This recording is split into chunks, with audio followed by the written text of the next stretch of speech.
So, I should say, how was the Furious?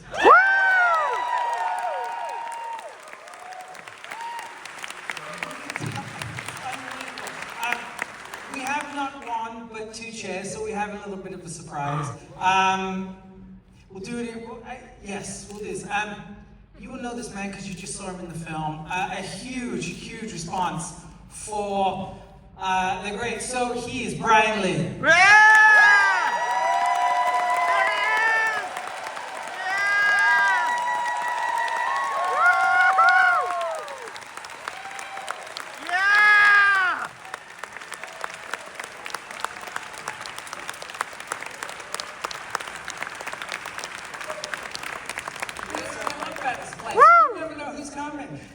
And then we have another chair here. There's lots of people making action movies. There's only one person in the world that could have made that movie. He's a legend, he's an icon, he's the reason why we're all here tonight. He's the reason why you just saw the best action film of the last decade. Please, he's here all the way from Japan. Kenji, join us again once more.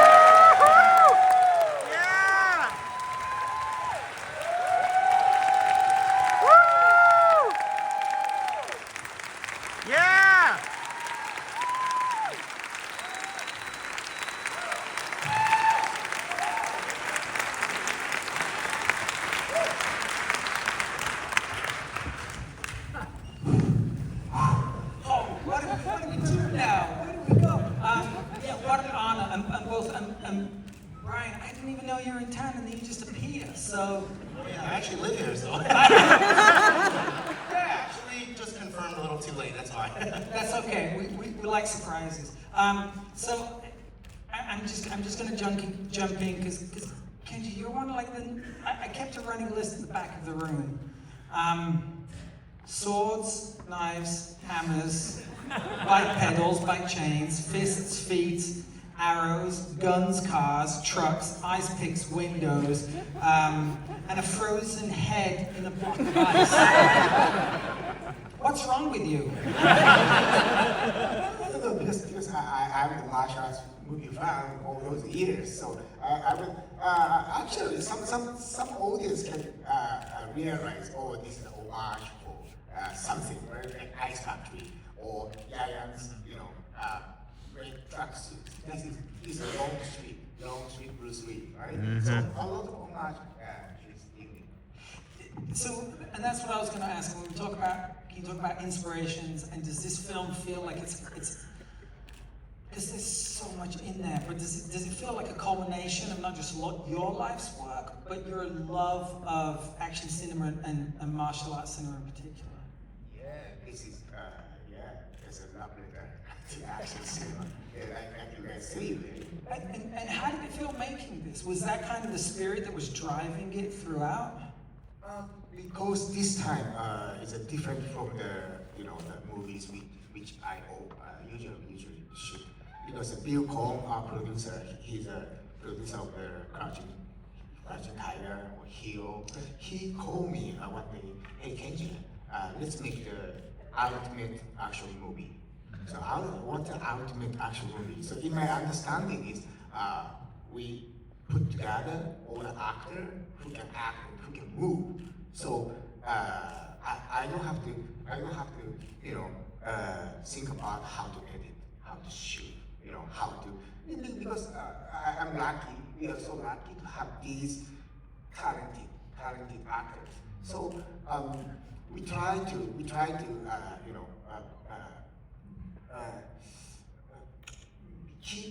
keep their talent and keep what they are as much as possible.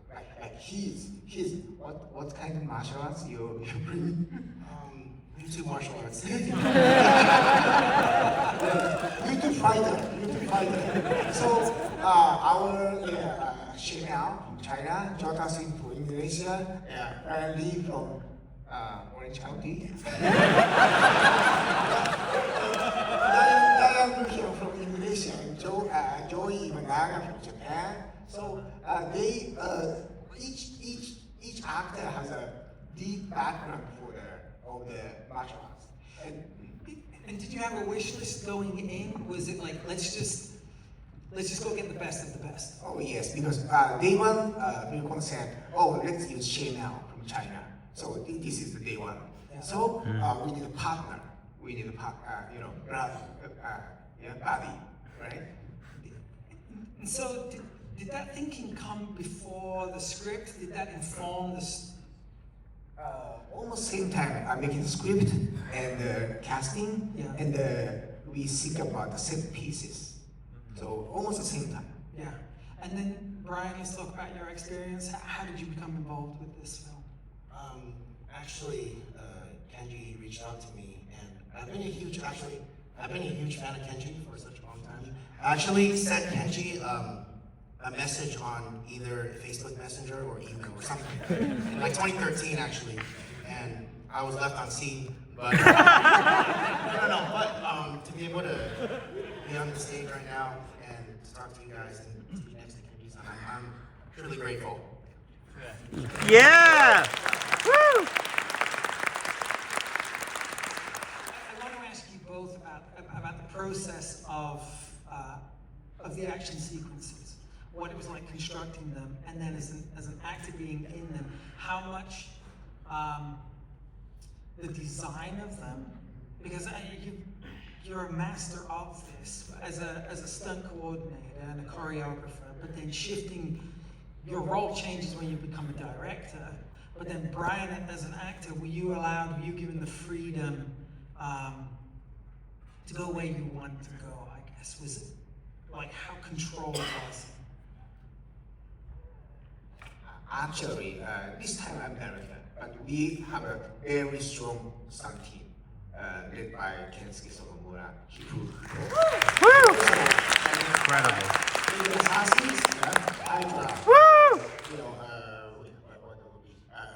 Ghost Killer. So his action team from Japan and Thailand is very strong. So they helped me a lot, and they start to construct each character movement. And then after we moved to Thailand, and they come earlier. They come earlier, one month earlier in the shooting. In 2 months. 2 months. Yeah. So every day training boot camp. So they communicate each other and learn the choreography first, and then each actor has a feedback. Oh, can I do this? Can I do that? So this kind of process is very important. And even our DP, our cameraman, we put him in our training room 1 month before. Yeah. So that's very important, because the most of the time our first take is their last rehearsal, because we know what's going on, and sometimes camera crew doesn't know what's happened. So after the first take, oh, now I know. But the most of the time, first take is the best take, right? So I know that these kind of things happen. So we put him on the training room, so he knows what's going on, and he can communicate with the actor, and he can communicate with other department. So that's I think good things. Brian, you want to talk about the process? Sure, yeah. One thing that I really enjoyed about the process was having the amazing cast work alongside with me. You know, I'm a genuine fan of each and every single one of them. We actually spent a lot of time together in the rehearsal room, on and off camera, and just through all the blood, sweat, tears, and laughs, we actually became really close friends. You know, all of us, every single one of us, and through that there was trust, there was a synergy, there was a dynamic, and we were all on the same frequency. You know, so when time came to shoot, it was almost so seamless. It was like a dance, you know, and along with Kenji's direction, everyone knew each other's rhythm and timing. And what I find beautiful personally is that there can be 5 different actors, you know, 5 different energies sharing the same frame, all fighting each other, but at the same time fighting alongside with each other for the same purpose of creating beautiful art. And I'm lucky, dude. and being around everyone else, and obviously working with Kenji for Kenji, did that force everyone to be like, look across from each other and be like, oh, I gotta go to the next level. It's like A game time. 100%. I think Kenji is top of the game, top. And everyone's spirit in the room can be felt. Everyone's spirit can be felt from across the room, and just that synergy of everyone working together, I think that's where the magic was. Yeah. You know? Kenji, you talked earlier about, in a sense, how easy it was because of the skills that everyone brought to this, but it also looks like an incredibly complex film to make. Well, was it? Because I can't believe it like that. It seems easy. Like I'm in the back and it's just jaw dropping what's going on. Yeah, actually, I don't remember how this shoots. I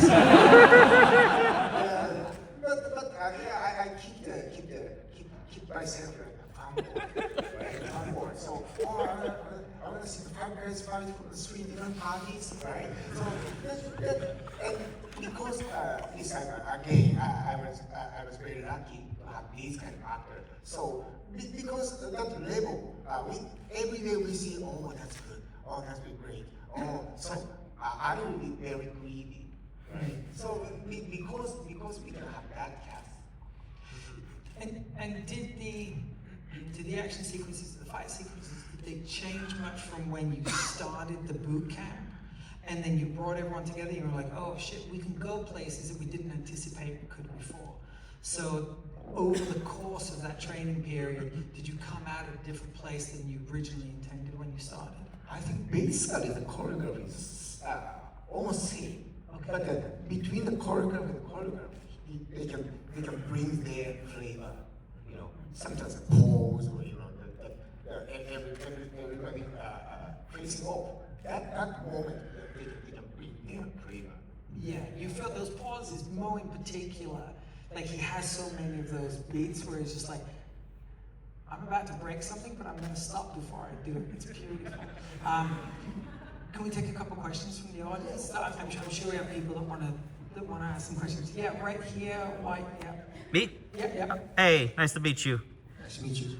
One question I had is that the child actors appeared to be doing the stunts with them. Was that difficult, or did you have stand-ins for them? Question for the audience. The child actors, they appear to be they appear to be doing the stunts with the actors. Did you have stunt people in that place? I think, first of all, this is crazy movie, but we are I'm not sure. I must say, nobody get injured. Say that. Hold on. Nobody was injured. Of course, Master Payne. Brian, were you injured? You know, just little aches and nicks here and there. Okay. I think Very simple. yeah, very safe. Even the child actor, we know how to treat them. Okay. Questions. Yeah, right there. Yeah, that's you. I was wondering, after so many countries, how was communication on set? Was it learning standardized one language, or people speaking different languages? With so many actors from different countries, what was the communication like on set? Because we are action guys, so no verbal communication. but mainly the English and sometimes Chinese and Japanese and Thai. Sign language. But it's very easy to do it, like, you know, we close the arm each other, and we know each other. We are all, we can feel. I think beyond the kicks and punches within the world of action, there's a universal language, a language that people who do perform action understand. Like, for example, you can tell someone, can you go in this rhythm? And it's different from, you know? And it's universal, you know? Yeah. Were you learning on the job the whole time? Was that what? Were you learning on the job the whole time? Oh yeah, 100%. I learned so much.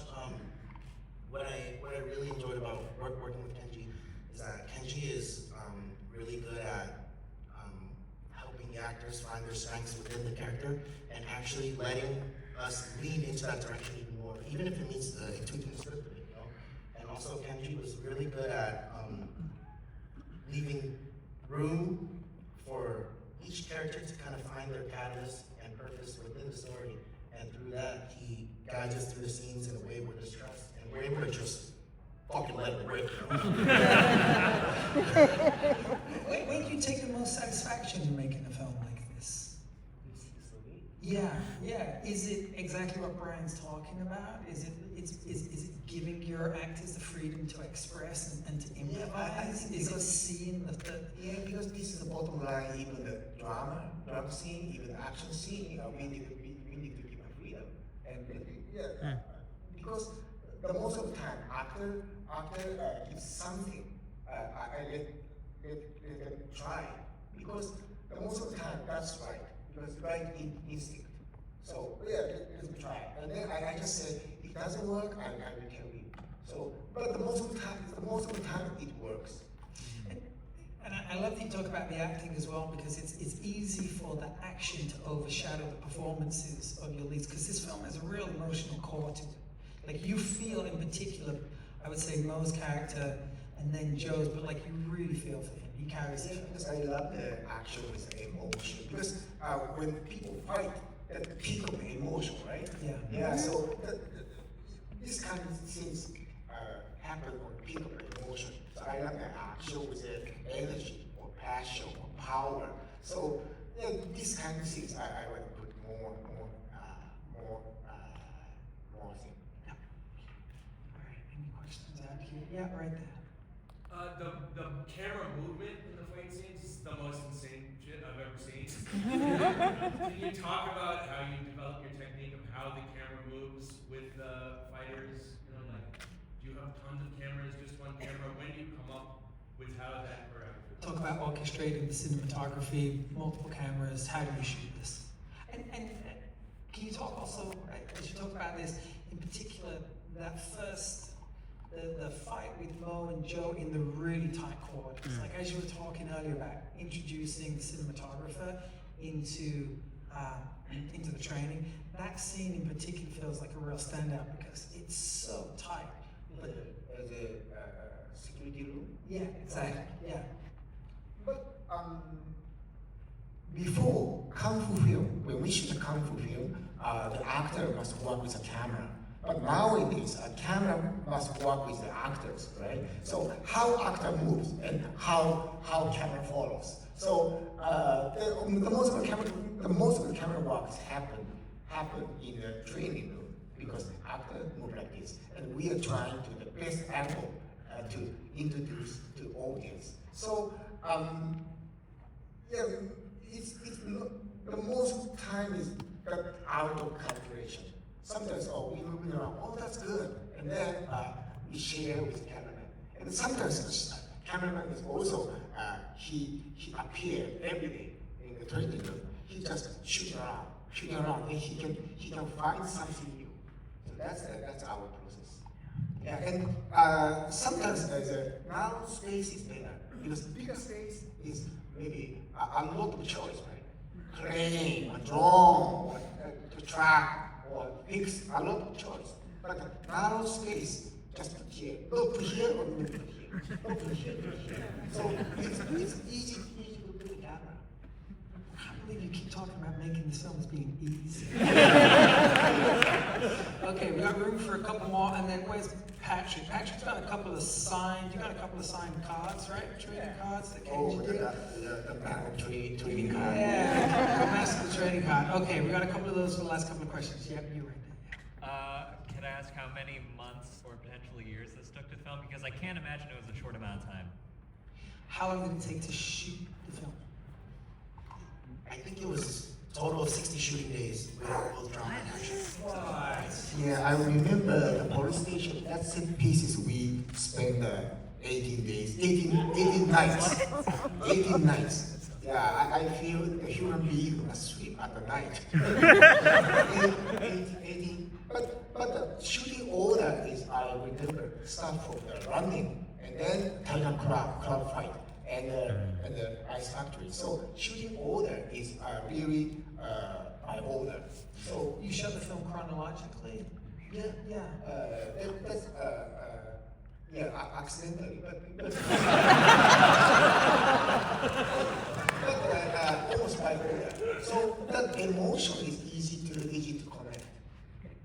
So that's fascinating, Brian. So the big face-off that comes at the end with all 5 of you guys, was that the last action sequence that you shot? Yes. So knowing that was coming and knowing that that was kind of the peak, how did you prep yourselves for that? I would say, Prepare yourself and like mentally get ready, knowing that the top of the mountain is coming.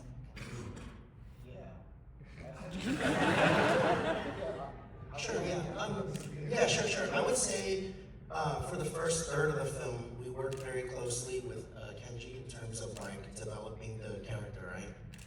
As well as the action style. And then when it, I feel like a third and 2/3. Yeah. And then, so after the first third and the rest of the film, I feel like it kind of guides itself, I feel that there is no more pretending or acting. It's like you like shift your consciousness to kind of be within the state of that character, and you just kind of exist. And even like, I feel like for most of the cast, we don't even look at the script anymore after a certain point because you're kind of just existing within the storyline, So I feel it was very seamless, and the universe just kind of took over, That's what it felt like. Yeah, every time I feel maybe the first half we will lead the story or we will lead the character. The second half, our character will slowly lead us. So sometimes, for example, you just said talking about the fight in the security room. Joe Tassin and Shane Al, one kung fu guy and one judo guy. That's a good interaction for the martial arts background because Joe Tassin tried to grab the sleeve because he's a judo guy. And then Shane Al, don't let you grab, right? So that's the first half. And second half, jacket off. I don't let you grab. And Joe Tassin, jacket off like this. And I don't let you grab. And Joe Tassin, tired. I can't grab you. That's non-verbal, without a dialogue. But maybe I don't think all the audience knows what's going on. Some audience are all cool, right? The movie very fast. It's fine. But some audience realize, one judo guy, kung fu guy. They're fighting. They're using their background. So that's the introduction. And then shooting. At the ending scene, one day I told Shane, hey, our ending, how you won the main villain, maybe because you're a kung fu guy, but you can use a judo throw at the end. That's the story lead us because because story-wise he knows Joe judo guy will die, but you use a judo throw at the end. That's the because there's friendship. He learned something from Joe from Navi, or maybe Navi. However he died, but Navi helped him at the ending. So that's what I'm saying. What I want to say is because we shoot by order. So something, a story or character taught me how to shoot. So that's very important. It's amazing. I love that you let the characters and your actors lead you. You've definitely led us. You've led us to, as I say, an unbelievable, like it's an instant classic. It's an iconic movie.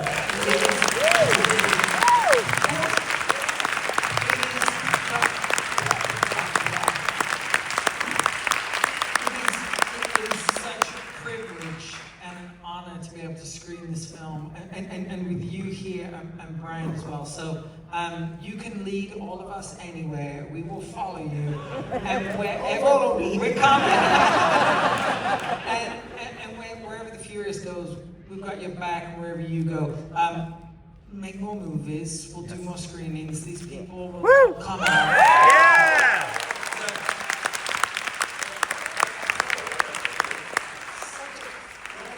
Such a great audience. Today's American premiere, so you're the